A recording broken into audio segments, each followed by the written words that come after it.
YouTube நண்பர்களுக்கு வணக்கம். என்னோட நண்பர் ஒருத்தர் இந்த வீடியோ எனக்கு அனுப்புனார். தமிழர்களோட கலைத்திறமையை பாருங்களேன்.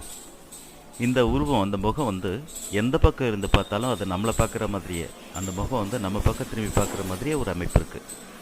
பக்கத்தில் நின்று பார்த்தா நம்மளை பார்க்குற மாதிரி இருக்குது, சைடில் நின்று பார்த்தா நம்மளை பார்க்குற மாதிரி இருக்குது, மேலே நின்று பார்த்தாலும் நம்மளை பார்க்குற மாதிரி இருக்குது, கீழே நின்று பார்த்தாலும் அதே மாதிரி இருக்குது. இது எப்படி ஒரு அமைப்பில் உருவாக்கியிருக்காங்க அப்படின்னு தெரியல எனக்கு. ரொம்ப அற்புதமான ஒரு படைப்பு. இது என்ன ஒரு மேத்தமெட்டிக்ஸ், என்ன ஒரு சயின்ஸ், எது எனக்கு தெரியல. நண்பர்களை இதை பார்க்குற உங்களுக்கு என்ன தோணுது? உங்களுக்கு இதை பற்றி எது தெரிஞ்சதுன்னா கமெண்டில் சொல்லிவிட்டு போங்க. ரொம்ப நன்றி நண்பர்களே.